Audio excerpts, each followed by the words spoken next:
Les rendez-vous de Philopop. C'est les rendez-vous de Philopop sur Westrack Radio. Chers auditeurs de Westrack, vous vous souvenez peut-être des paroles de Gavroche, ce jeune gamin des faubourgs parisiens dans Les Misérables de Victor Hugo, qui venait d'être frappé par les balles de la garde nationale lors de l'insurrection républicaine de 1832. Je suis tombé par terre, c'est la faute à Voltaire, le nez dans le ruisseau, c'est la faute à Rousseau. Gavroche narguait ainsi les royalistes, qui, en ce début du XIXe siècle, voyaient en Voltaire et Rousseau les inspirateurs malfaisants de la grande révolution de 1789. Est-ce qu'on entendra bientôt chanter, à la manière de Gavroche, le corona a frappé, la faute à Galilée, la nature nous écarte, c'est la faute à Descartes? C'est ce qu'on pourrait penser en écoutant les propos qu'un sociologue a récemment tenus sur les ondes d'une grande radio nationale en ce mois d'avril confiné.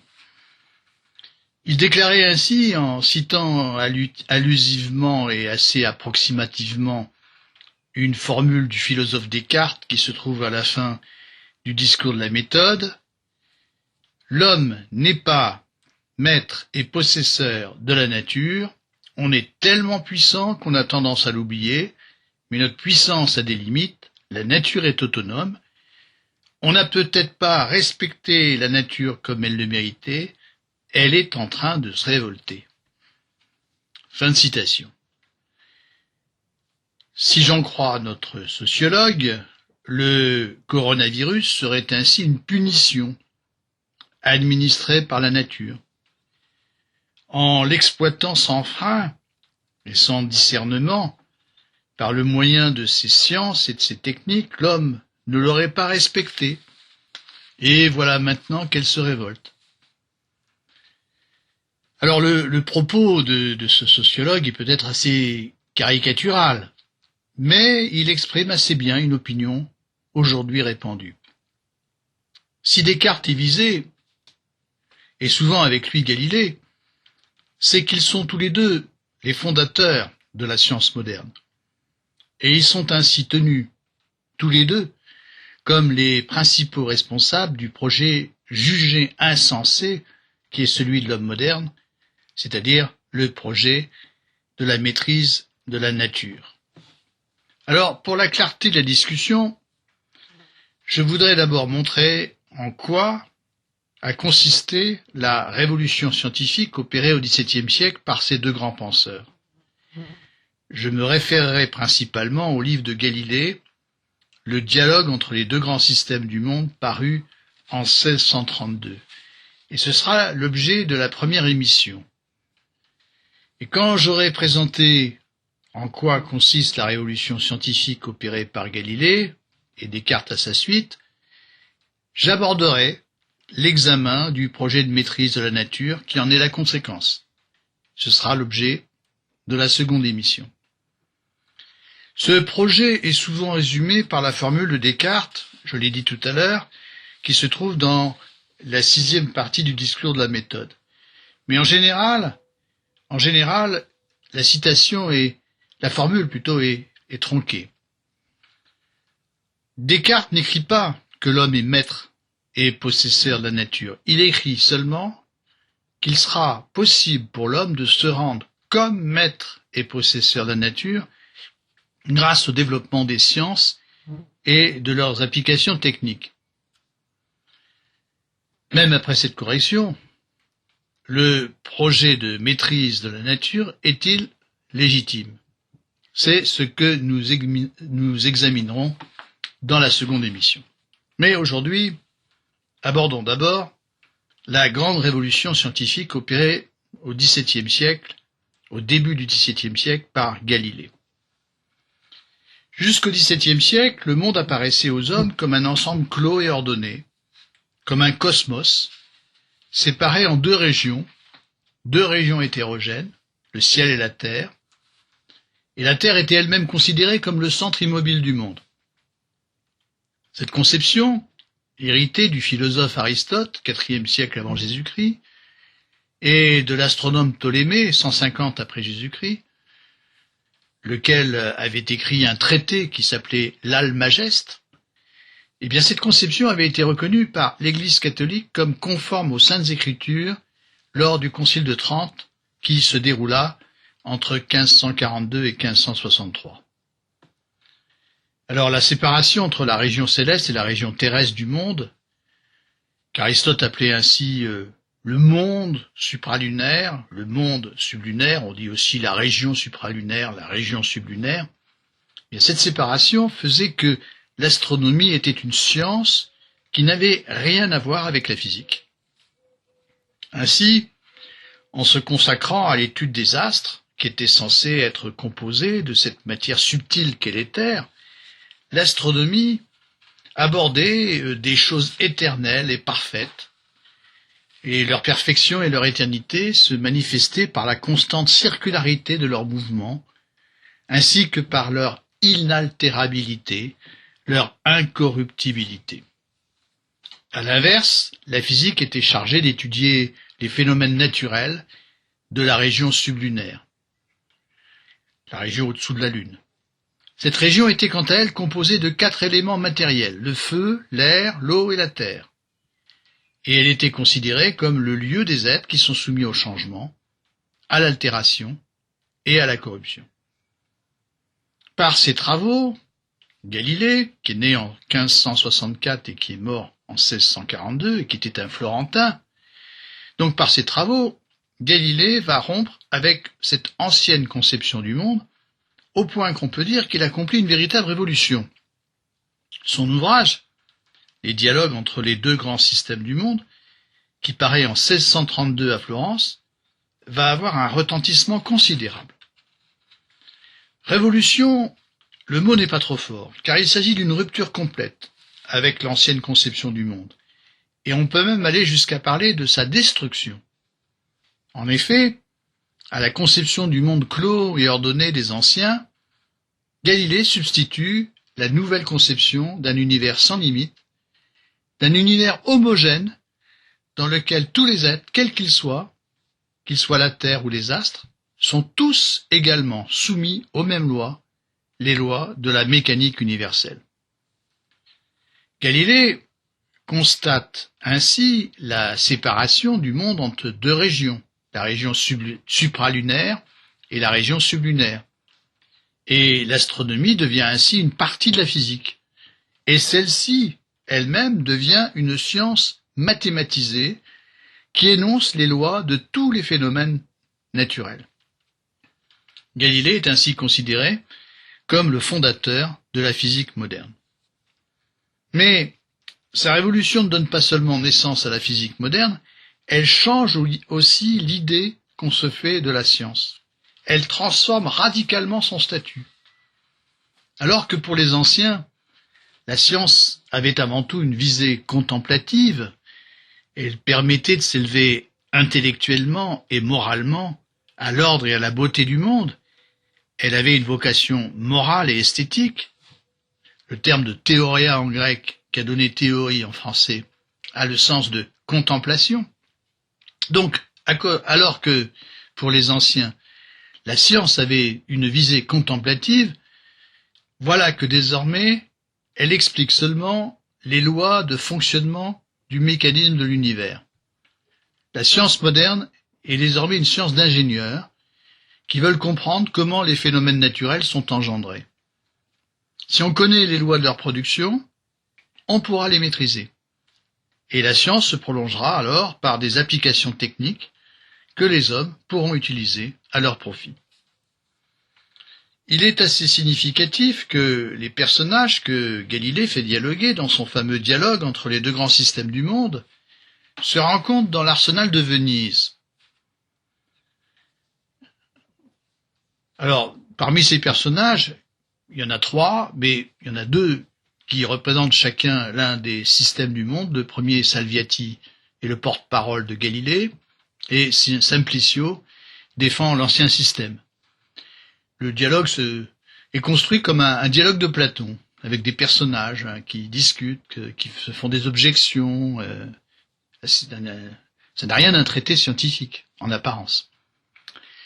À la vérité, Galilée n'est pas exactement le premier à mettre en cause la conception géométrique des anciens.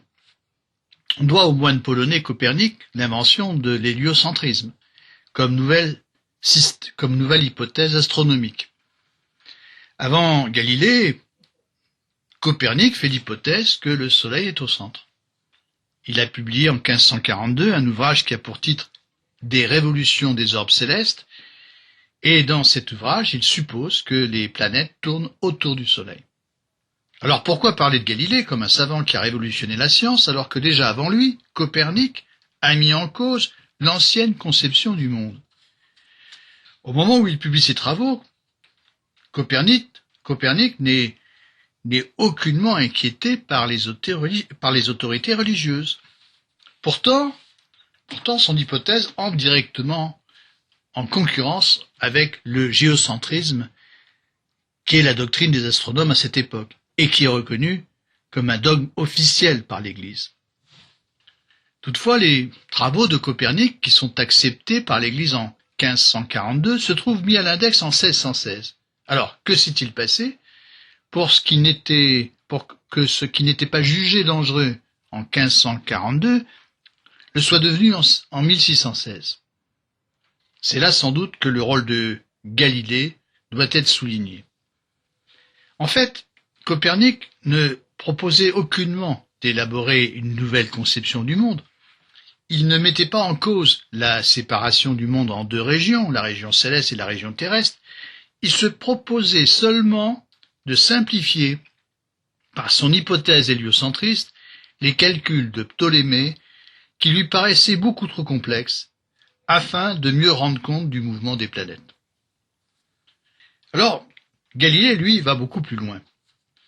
Il ne propose pas simplement une hypothèse, il veut montrer que l'héliocentrisme est la théorie vraie, celle qui permet de représenter adéquatement la réalité des choses. En bref, Galilée reprend les travaux de Copernic, mais pour les déplacer sur le terrain de la physique. Et sans doute est-ce la nouvelle interprétation que fait Galilée des travaux de Copernic qui en révèle la portée subversive et conduit l'Église à les condamner à retardement.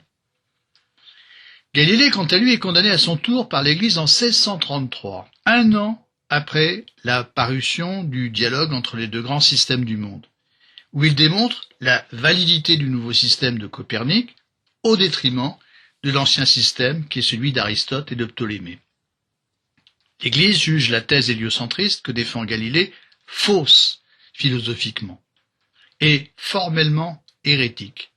Ce sont les termes de la sentence prononcée par le tribunal du Saint-Office. Hérétique, pourquoi? Eh bien, parce que cette thèse est expressément contraire aux Saintes Écritures. Galilée est alors contraint d'abjurer la thèse héliocentriste. Cette abjuration lui évite d'être brûlé sur le bûcher, mais suite à sa rétractation, il est placé en résidence surveillée jusqu'à sa mort en 1641, avec interdiction d'enseigner, avec interdiction de recevoir du courrier et d'en envoyer. Un véritable confinement, mais sans aucune communication possible. Et quand on sait l'importance de la correspondance entre les savants à cette époque, cette sanction revient en quelque sorte à lui infliger une mort intellectuelle. Alors, avant de montrer en quoi Galilée a révolutionné la science, j'évoquerai très rapidement les observations qu'il a faites grâce à la lunette astronomique, et qui toutes ont contribué à mettre en cause l'ancien système du monde hérité d'Aristote et de Ptolémée. Galilée observe par exemple que la Lune n'est pas un astre incorruptible, qu'elle comporte un relief comme la Terre, qu'il y a des vallées, qu'il y a des montagnes. Il observe aussi que le Soleil a des taches. Il observe que la planète Jupiter a des satellites qui tournent autour d'elle. Et il découvre ainsi que la Terre n'est pas le seul centre qui existe dans le monde, à supposer qu'elle en soit un. Il est temps maintenant d'aborder la révolution scientifique de Galilée. C'est ce que nous ferons après une courte pause.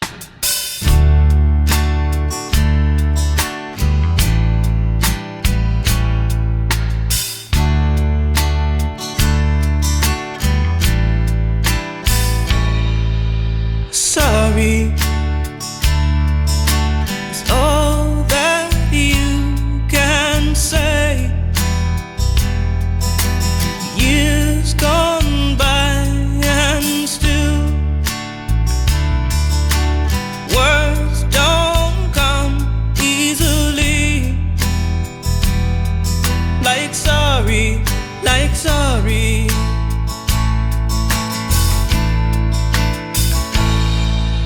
Forgive me, it's all that you can say. Years gone by and still words don't come easily. Like forgive me, forgive me.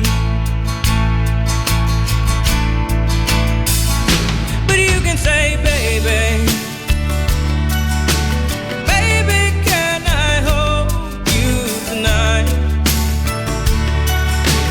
Baby, if I told you the right words, ooh, at the right time, you'd be mine.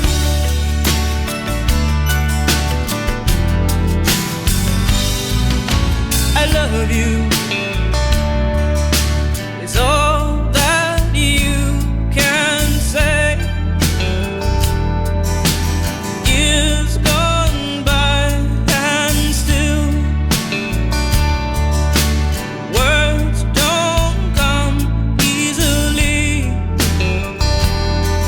like I love you, I love you. But you can say, baby, baby, can I hold you tonight?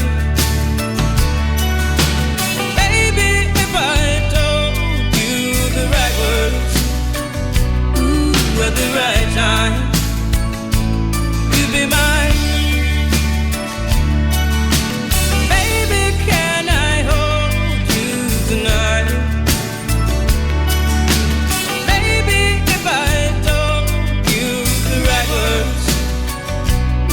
At the right time, you'll be mine.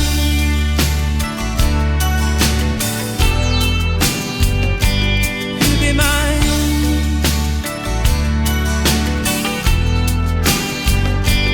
You'll be mine. En quoi Galilée a-t-il révolutionné la science? Il l'a révolutionné de deux manières. D'une part, en redéfinissant le mouvement, qui est l'objet de la physique, d'autre part, en transformant complètement la méthode de la physique. Avec Galilée, la physique va changer totalement d'identité. Avant Galilée, la physique qui s'imposait était celle d'Aristote. Ce qui assurait le succès de cette physique, c'était qu'elle s'appuyait sur l'expérience que nous avons spontanément des choses par nos sens. La physique d'Aristote apparaissait tout à fait convaincante, car elle consistait dans une mise en forme systématique et tout à fait remarquable des données de la perception. On pourrait aller jusqu'à dire que nous sommes spontanément aristotéliciens. La conception première que nous avons du monde est aristotélicienne, dans la mesure où elle s'appuie sur notre expérience immédiate. Ainsi, il nous semble naturel que les corps lourds tombent vers le bas, et que les corps légers, comme la flamme d'une chandelle, s'élèvent vers le haut. Or, c'est en ces termes que va raisonner Aristote. De la même façon, nous distinguons spontanément l'espace habité par les êtres vivants, cet espace que Aristote appelle le monde sublunaire, ou la région sublunaire, êtres vivants qui sont soumis à la naissance et à la corruption.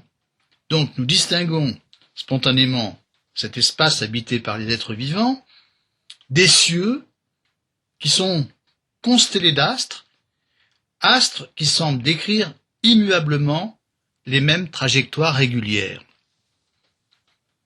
D'autre part, nous appréhendons le mouvement des corps comme une rupture avec le repos dans lequel ils se trouvent d'abord. Et le mouvement de ces corps nous paraît le résultat d'une traction, d'une poussée exercée sur ces corps, qui s'arrête dès que la force qui est à l'origine de cette pression s'arrête. Nous allons voir que la physique de Galilée, qui est la physique mathématisée que l'on enseigne aujourd'hui dans les lycées, à l'université, va se construire en cessant de se référer aux conclusions qui résultent de notre expérience immédiate. C'est ce que nous allons voir d'abord en montrant comment Galilée va rompre avec la conception qu'Aristote a du mouvement. Cette rupture est fondamentale puisque c'est elle qui va conduire à la révolution scientifique de Galilée. Et pour mesurer cette rupture, il faut d'abord présenter la façon dont Aristote parle du mouvement. Alors le mouvement, d'abord, selon Aristote. Pour Aristote, le mouvement et le repos sont de nature radicalement différentes. Ils sont absolument opposés. Et cette opposition est liée à la représentation qu'il a du monde, qui est celle d'un ordre cosmique, dans lequel chaque être, chaque objet, chaque corps possède une place qui lui est assignée. Cette place, c'est ce qu'Aristote appelle le lieu naturel qui est propre à cet être. Cela signifie que, pour Aristote, l'espace n'est pas homogène, ce n'est pas celui de la géométrie. C'est un ensemble de lieux qualitativement différents. Ces lieux ne sont pas équivalents, ils sont comme le domicile qui est assigné à un corps, sa maison en quelque sorte. Ce lieu participe de l'identité du corps auquel on a affaire. Et l'identité de ce corps ne peut pas être conçue indépendamment de l'ordre qui constitue le monde et qui assigne une nature précise à chaque chose. Ici, j'ouvrirai une petite parenthèse. Quand les anciens, Aristote, les stoïciens aussi d'une certaine façon, quand les anciens réfléchissent sur l'homme, leur réflexion est inséparable de la question de l'ordre du monde. Pour savoir par exemple de quoi l'homme est capable, de quelle manière il peut s'accomplir, il faut d'abord déterminer sa nature. Et on ne peut la déterminer que si on connaît la place et la fonction qui est celle de l'homme au sein de l'ordre du monde. La question du bonheur, par exemple, qui est l'accomplissement de la nature humaine, c'est une question qui est inséparable de la question de l'ordre du monde. Ainsi, pour comprendre ce qu'est la nature de l'homme, il est important de voir en quoi il diffère par exemple d'un dieu ou d'un simple animal. Je ferme cette parenthèse. Chaque être a donc un lieu naturel, et il est conforme à la nature de cet être d'y revenir, s'il en a été écarté. Et quand il s'y trouve, il est en repos. Aristote est ainsi amené à distinguer deux types de mouvements. Le mouvement naturel et le mouvement violent, qu'on peut aussi appeler mouvement contre nature. Le mouvement naturel se conçoit comme un retour à l'ordre. Ce mouvement réalise la tendance naturelle d'un corps à rejoindre son lieu naturel. Un corps lourd, par exemple, tend à rejoindre son lieu naturel qui est le bas. On voit ainsi que le mouvement naturel est un mouvement finalisé. Son existence s'explique par la fin ou le but qu'il vise, c'est-à-dire rejoindre le lieu naturel, et il s'achève quand ce but est atteint. Le corps est alors en repos. À l'opposé, un mouvement violent est un mouvement qui contraint un corps à quitter son lieu naturel ou à s'en écarter. Par exemple, quand je jette une pierre en l'air, le mouvement que je lui fais subir l'écarte de son lieu naturel. Et je vois bien qu'à un moment donné, elle retombe. Elle retombe vers son lieu naturel.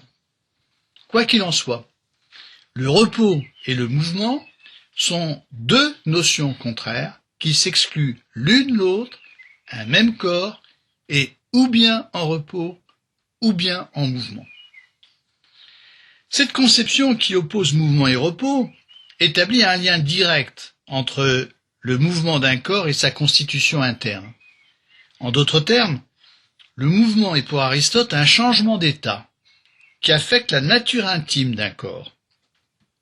Le corps n'est pas le même selon qu'il est en repos ou selon qu'il est en mouvement.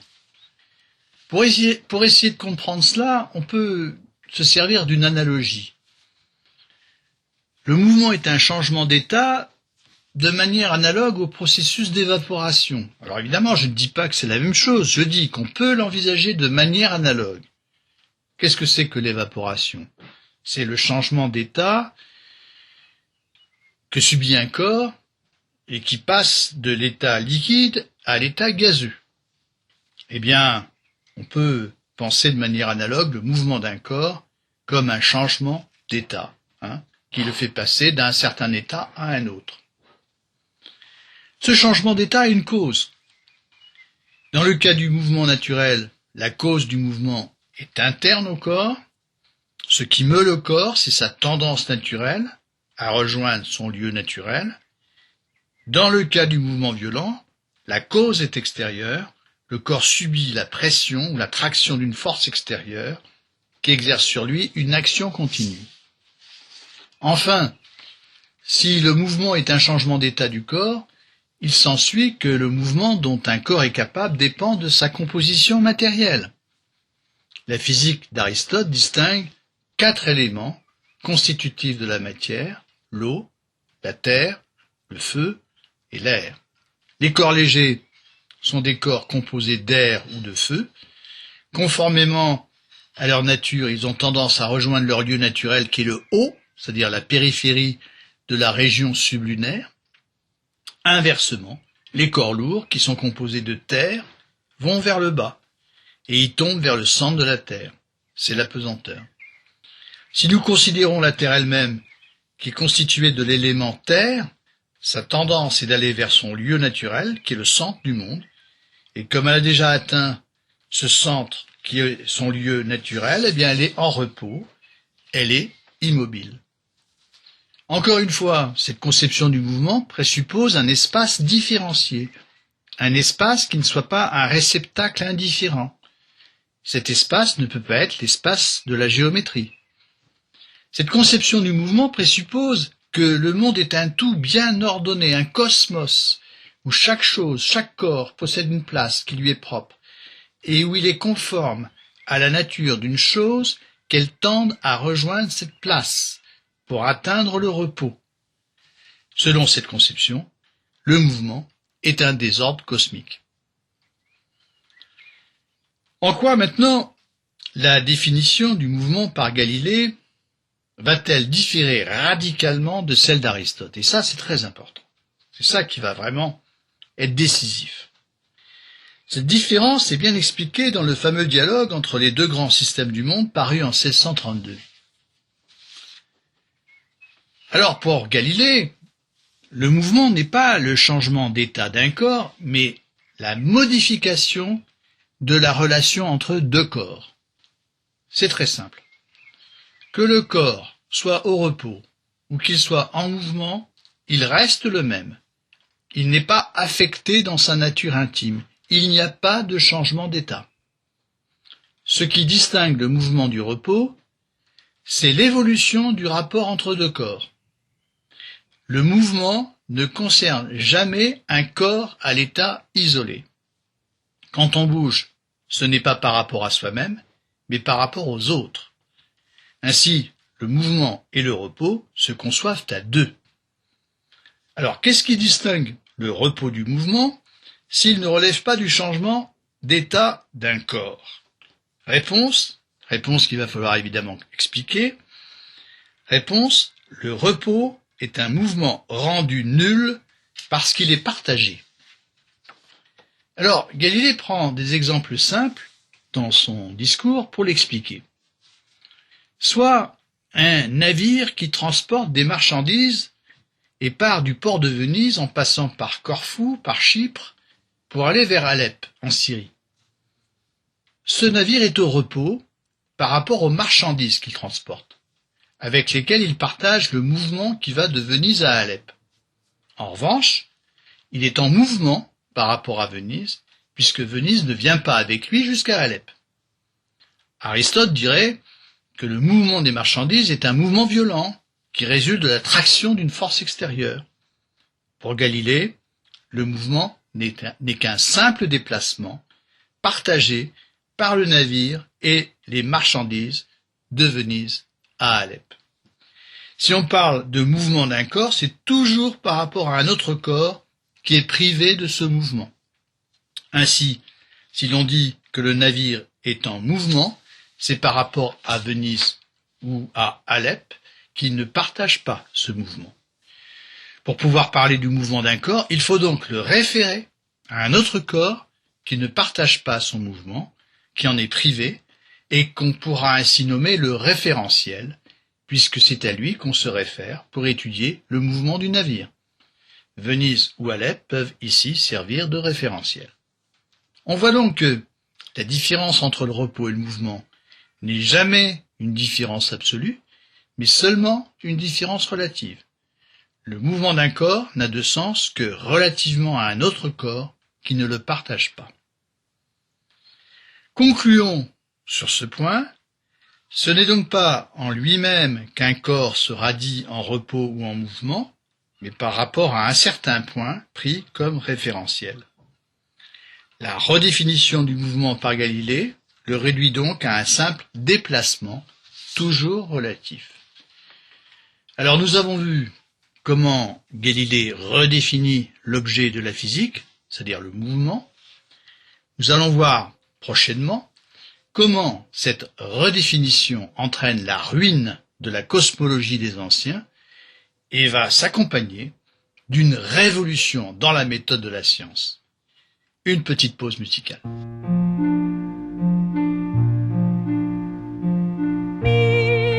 Midnight, not a sound from the pavement.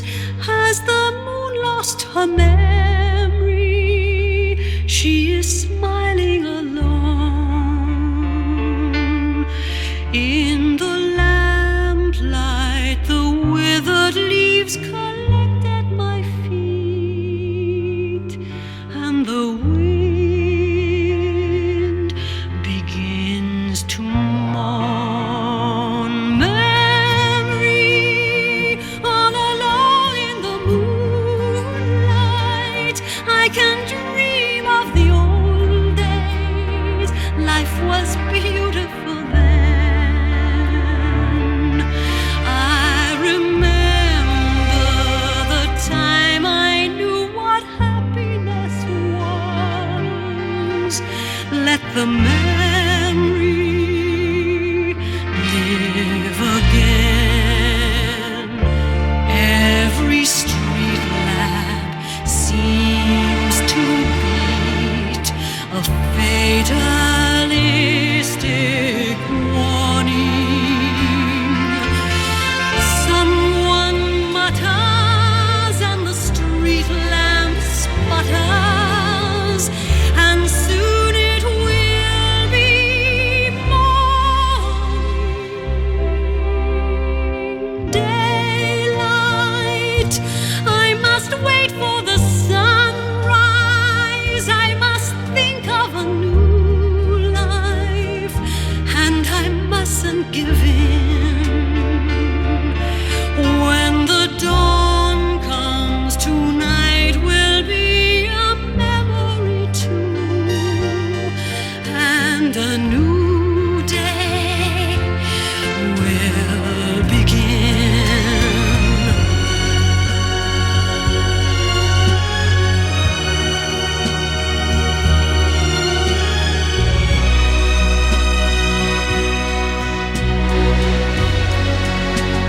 Burnt out ends of smoky days, the stale cold smell of morning. A street lamp dies, another night is over, another day is dawning.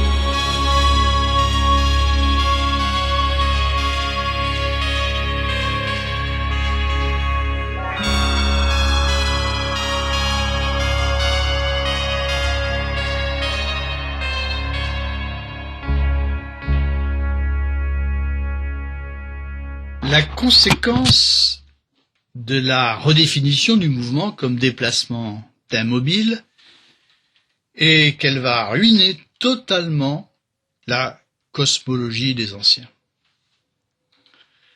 D'une part, cette définition purement géométrique du mouvement détruit le cosmos conçu comme un tout bien ordonné dans lequel on distingue deux régions, la région céleste, la région terrestre, la région supralunaire, la région sublunaire. Puisque désormais, la Terre, tous les astres, sont en mouvement de la même manière. D'autre part, cette définition conduit à remplacer la conception d'espace, comme un ensemble différencié de lieux, par celle de l'espace de la géométrie euclidienne, c'est-à-dire un espace homogène, qui n'a pas de limite et dans lequel tous les lieux sont équivalents. La révolution scientifique opérée par Galilée ne concerne pas seulement l'objet de la physique, c'est-à-dire la définition du mouvement, elle concerne également sa méthode. Galilée est connu pour être l'inventeur de la loi de la chute des corps. Il est intéressant ici de voir comment il procède pour parvenir à formuler cette loi. Il n'y a pas besoin d'être un grand physicien ni un grand mathématicien pour le comprendre. Je rassure tout de suite. Sa méthode diffère radicalement de celle d'Aristote. Nous avons vu qu'Aristote s'appuie sur l'expérience ordinaire et qu'il systématise les données de notre perception immédiate. Galilée part bien de l'observation. Il observe que le mouvement de la chute d'un corps n'est pas uniforme, que la vitesse de sa chute s'accroît progressivement, mais il n'en reste pas à cette observation. Au lieu d'observer grossièrement les corps tombés en chute libre, il va raisonner en mathématicien. Il va chercher à mesurer le phénomène, en construisant méthodiquement une expérience. Il ne s'agit plus d'une expérience passive, il s'agit désormais d'une expérience construite selon une méthode rationnelle. Et grâce à cette méthode, Galilée va reconstruire la chute d'un corps. Cette expérience, c'est l'expérience du plan incliné, qu'il raconte dans la 3e journée du dialogue entre les deux grands systèmes du monde. Ainsi, il fait rouler une bille de bronze à l'intérieur d'un canal rectiligne qui a été creusé dans une planche en bois. Essayons de bien imaginer ce dispositif. Donc, je répète, il fait rouler une bille de bronze à l'intérieur d'un canal rectiligne qui a été creusé dans une planche en bois. On peut incliner à volonté cette planche. Elle peut ainsi aller de l'horizontale à la verticale. C'est pourquoi cette planche en bois peut être considérée comme le plan incliné. L'intérêt de ce dispositif est qu'il permet de ralentir la chute d'un corps. Le glissement de la bille le long du canal rectiligne, creusé dans la planche, est bien une chute, mais c'est une chute ralentie. On voit ainsi qu'afin d'étudier le mouvement des corps en chute libre, Galilée isole le phénomène. Donc il fait rouler une bille sur un plan incliné, puis de cette manière, il réduit le mouvement du corps à deux variables qu'il juge essentielles et qui seront facilement mesurables. Quelles sont ces deux variables? D'une part, l'espace parcouru par la bille le long du canal rectiligne, et d'autre part, le temps mis à le parcourir. Galilée tient pour négligeables les autres paramètres comme les forces de frottement, par exemple. On sait bien que il y a des forces de frottement qui ralentissent un peu le mouvement de la bille, qui glisse tout au long du canal rectiligne. Mais on va faire comme si elle ne comptait pas. Et de cette manière, on peut établir un tableau de mesure à partir duquel on trouvera que l'espace parcouru est proportionnel au carré des temps mis à le parcourir. C'est l'énoncé de la loi de la chute des corps. La chute détermine une accélération due à la pesanteur quand le plan est vertical et qui est nulle quand le plan est à l'horizontale. En faisant varier à volonté l'expérience, c'est-à-dire en inclinant le plan, on peut mesurer ce qui se passe pour tous les cas intermédiaires. Ainsi, quand le plan est incliné selon un certain angle, la chute détermine une accélération qui est une fraction de l'accélération de la pesanteur quand le plan est à la verticale, et cette fraction varie à chaque fois en fonction de l'angle d'inclinaison. Et dans chaque cas de figure, Galilée mesure le temps requis pour parcourir la longueur entière du canal, puis seulement sa moitié, puis les 3/4, etc., etc. Et de cette façon, grâce à des mesures rigoureuses, il établit la loi de la chute des corps. La vitesse d'un corps qui tombe s'accroît proportionnellement au temps de sa chute. L'espace parcouru est proportionnel au carré des temps. La formulation de cette loi, comme on l'a vu, se fait grâce aux mathématiques. C'est-à-dire que la loi, c'est un rapport nécessaire entre des phénomènes, mais qui va s'exprimer en une relation mathématique entre des variables. Et grâce à la formulation mathématique, il va être possible de maîtriser rationnellement tous les cas possibles. La loi, donc, établit, comme je le disais, un rapport nécessaire et constant entre deux variables. Ces deux variables sont l'espace parcouru et le temps mis à le parcourir. On comprend ainsi que la chute d'un corps, que la chute des corps en général, est un mouvement uniformément accéléré, comme le dit Galilée. Alors, si nous faisons le point, on voit donc que la méthode de Galilée ne consiste pas à s'en tenir passivement aux données de l'expérience ordinaire, elle consiste à reconstruire l'expérience en fonction des exigences de la raison, en traitant mathématiquement le phénomène de la chute des corps. Ainsi, la raison commande l'expérience, et l'expérience permet simplement de contrôler la validité des hypothèses. Ce faisant, la physique devient une science mathématisée. Elle est même une forme de géométrie appliquée, puisque, selon la formule très célèbre de Galilée dans un autre livre qui a pour titre « L'essayeur », Galilée écrit, je cite, la formule est célèbre, « L'univers est écrit en langage mathématique, ses caractères sont des triangles, des cercles et des figures géométriques, sans le moyen desquels il est absolument impossible d'en comprendre à un mot. » Fin de citation. Voilà, c'est là que naît véritablement la science moderne, à ce moment-là, avec cette fameuse loi de la chute des corps. Tous les savants qui viendront après s'inscriront, au fond, dans la lignée de Galilée. Et ici s'achève aussi la première émission consacrée à cette réflexion.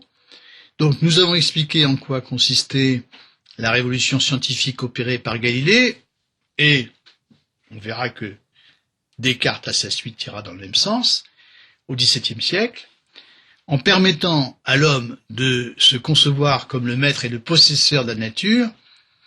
Galilée et Descartes auraient ouvert la voie à un projet prométhéen dont on déplore aujourd'hui qu'il soit désastreux. La pandémie du coronavirus nous invite en tout cas à le penser, comme l'affirment un certain nombre de gens. Alors, est-ce que ce procès est juste? Est-ce qu'il est légitime? C'est ce que nous examinerons bientôt lors de notre prochaine émission. Chers auditeurs de Westrack, je vous dis à la prochaine fois pour la seconde émission.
Sometimes everything is wrong.